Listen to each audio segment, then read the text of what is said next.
મહેસાણા જિલ્લાનો એક વેપારી જે ચાંદી સાથેના વ્યવસાય સાથે સંકળાયેલો છે અને આજે ચાંદી લઈ થરાના જે શહેર છે આ શહેરમાં આવ્યો હતો અને આ શહેરમાં જ્યારે ગાડી પાર્કિંગ કરી હતી અને આ જ ગાડીમાંથી વસ્તુ ચોરાયો હોવાનો આક્ષેપ કરવામાં આવ્યો હતો અને આ જ આક્ષેપને લઈને થરા પોલીસ મથકે ફરિયાદ નોંધવામાં આવી હતી. જોકે ફરિયાદ નોંધાયા બાદ જે થરાના પીઆઈ છે આ પીઆઈ દ્વારા જીરો ટ્રાન્સફરથી દિયોદર ખાતે આ જે ફરિયાદ છે ફરિયાદ ટ્રાન્સફર કરવામાં આવી હતી. કારણ કે જે દિયોદરનું જે વડિયા ગામ છે વડિયા ગામથી આ ગાડીમાંથી વસ્તુ ચોરાયો હોવાનું સામે આવ્યું હતું. જોકે ફરિયાદ નોંધાણીને ફરિયાદ બાદ પોલીસે કયા પ્રકારની તપાસ કરીને શું ખુલાસો થયો તેની વિગતે ચર્ચા આ વિડીયોમાં કરવી છે. વૈષ્ણવજન તો તેને કહીએ જે પીડ પરાઈ જાનાને રે.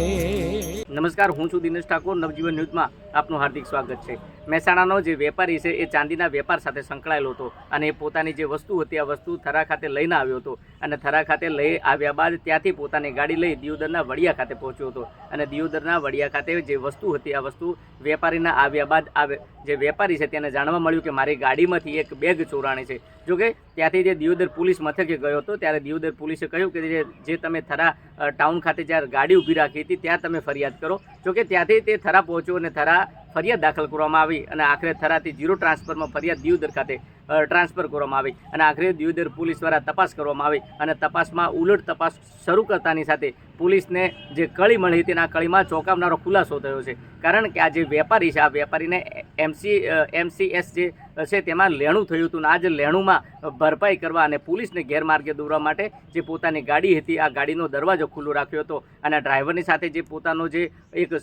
મળતિયો હતો આ મળતિયો પોતાની ગાડીમાંથી જે વસ્તુ લઈ મહેસાણા પહોંચે છે. આ પ્રકારે આ જે વેપારી છે આ વેપારી પોલીસને ગુમરાહ કરતો હતો અને આખરે આ ગુમરાહની જે ઉલટ તપાસ હતી આ ઉલટ તપાસમાં ચોંકાવનારો ખુલાસો થયો હતો અને આ જ ખુલાસામાં જે વેપારી છે જે ડ્રાઈવર છે અને તેનો જે મળતિયો છે આ મળતિયાએ ચોરી કરી હોવાનું સામે આવ્યું છે. જોકે આ તમામ બાબત છે આ તમામ બાબતને લઈને દિયોદર પોલીસ મથકના પીઆઈ શું કહી રહ્યા છે તે પણ તમે સાંભળો. જે ચાંદી ચોરી બાબતની જે બનાવ છે એમાં હકીકત એવી છે કે ગઈ તારીખ 14/2/2026ના રોજ દિયોદર પોલીસ સ્ટેશન ખાતે જે ચાંદીના મુખ્ય વેપારી તરીકે અલ્પેશ કુમાર છે જે મહેસાણાના વતની છે અને તેના વેપાર અર્થે અહીંયા થરા પછી થરાદ અને દિયોદર વિસ્તારમાં પોતાનો જે ચાંદીના દાગીનાઓ છે એ વર્ષોથી વેપાર કરવા માટે આપે છે અને આવતા જતા હોય છે. એમ ગઈ તારીખે તેઓ મહેસાણાથી અહીંયા થરા 84 બજારની અંદર વેપાર અર્થે આવેલા હતા. ત્યારે 14 તારીખના રોજ તેઓની ગાડી જે PWDના પાર્કિંગમાં પાર્ક કરેલી હતી તો થરા મુકામે 84 બજારમાં ત્યાં એનો દરવાજો ખોલી અને દરવાજાની અંદરથી એમના 3 થેલામાંથી એક થેલો કોઈ અજાણ્યો ચોર ઈસમ લઈ ગયેલાની હકીકત દર્શાવતી ફરિયાદ તેઓને અહીંયા દિયોદર વિસ્તારના વડિયા ગામે આવીને જાણ થતાં દિયોદર પોલીસ સ્ટેશને તેઓએ જાહેરાત પોતાની ફરિયાદ હકીકત આખા બનાવની અમને જણાવેલ. એટલે તમે એ બાબતેથી અમે 9 કિલો અને 500 ગ્રામ ચાંદીની ચોરીની હકીકતની એટલે કે 23 લાખ રૂપિયાની કિંમતના મુદ્દાબાલના કોઈ અજાણ્યા ચોર ઇસમની ફરિયાદ દાખલ કરવામાં આવેલ. ચાંદીની કિંમત અને ચાંદીના વજનના આધારે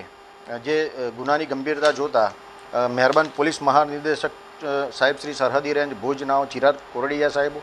તેમજ વાવ થરાદ જિલ્લાના પોલીસ અધિક્ષક શ્રી ચિંતન તેરિયા સાહેબ તેમજ અમારા ઇન્ચાર્જ નાયબ પોલીસ અધિક્ષક દિયોદર વિભાગના SR બારાઈ સાહેબનાઓએ અમને સૂચન કરેલી કે સદર ગુનાનું તપાસ તમારે જાતે સંભાળવાની રહેશે. જેથી આ ગુનાની તપાસ અમે સંભાળી લીધેલ. તપાસ સંભાળ્યા બાદ આ ગુનાના જે ફરિયાદી છે અલ્પેશ કુમાર અને એમની સાથે આવેલા ડ્રાઈવર જે ડ્રાઈવર છે અજય, તે બંને આવતા અને તેઓને અમે બોલાવેલ અને કેવી રીતે આખો બનાવ બનેલો છે તેની જાણ થતાં અમે તેઓને અહીંયા સાથે લઈ જઈ થરા મુકામે જે પણ જગ્યાએ ગાડી પાર્ક કરેલી હતી તે અને એમનું જે ગુનાની તપાસ કરતા હતા તે તપાસ દરમિયાન અમને બંનેનું ફરિયાદી અને તેઓના સહાયક બંનેનું વર્તન વર્તણૂક શંકાસ્પદ જણાઈ આવેલું. પરંતુ આ જ ગુનાના જે ફરિયાદી જ હોય જેથી કરીને અમે ટેકનિકલ હ્યુમન સોર્સ અને એનાથી તમામ પુરાવાને બધું એકત્રિત કરતા હતા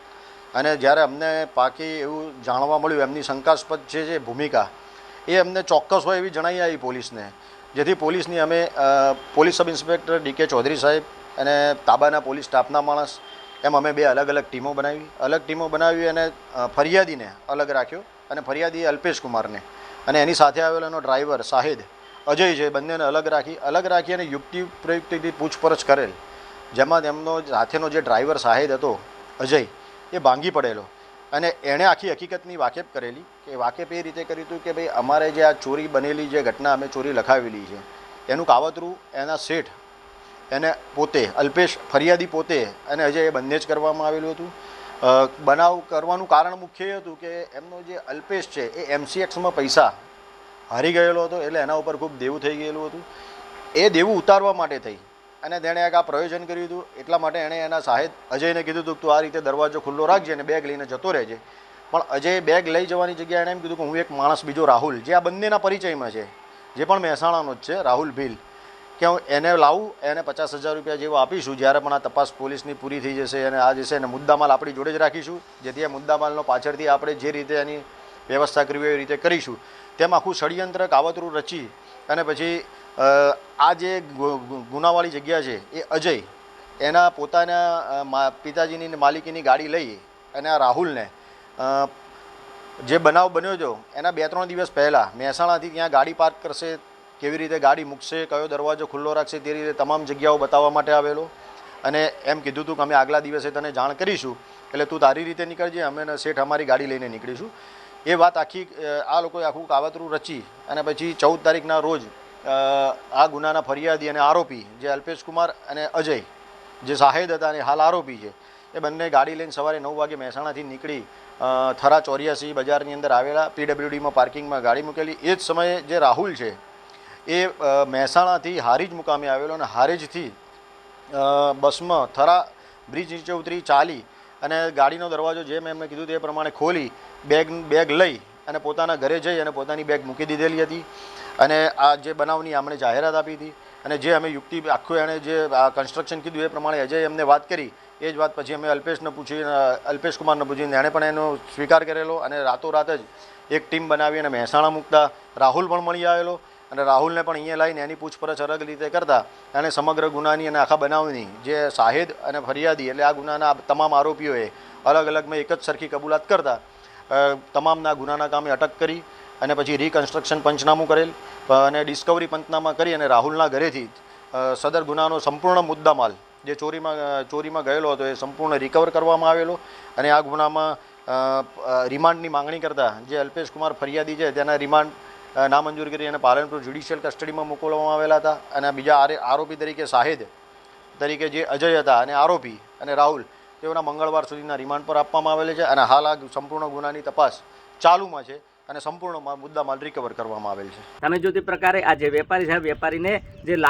માથે લાખોનું દેવું થયું હતું અને આ દેવું કઈ રીતના ભરપાઈ થઈ તે માટે જે તેના મળતિયાઓ છે, તેનો જે ડ્રાઈવર છે, તેને સાથે રાખીને આ પ્રકારનું ષડયંત્ર રચ્યું હતું અને આ ષડયંત્રમાં પોલીસ સામે અનેક આક્ષેપો થયા હતા, કારણ કે પોલીસ ફરિયાદ નથી લેતી તેવું અગાઉ જે 14 તારીખે જે વિડીયો વાયરલ થયો આ વિડીયોમાં કહેવામાં આવ્યું હતું અને આખરે જે 0 ટ્રાન્સફરથી દિયોદર ખાતે જે ફરિયાદ ટ્રાન્સફર કરવામાં આવી હતી અને આખરે દિયોદર પોલીસ મથકના PI દ્વારા ઉલટ તપાસ શરૂ કરવામાં આવી હતી અને આ ઉલટ તપાસમાં ચોંકાવનારો ખુલાસો થયો હતો, કારણ કે જે વેપારી છે, વેપારીના માથે લાખોનું દેવું થયું હોવાને કારણે ક્યાંક ને ક્યાંક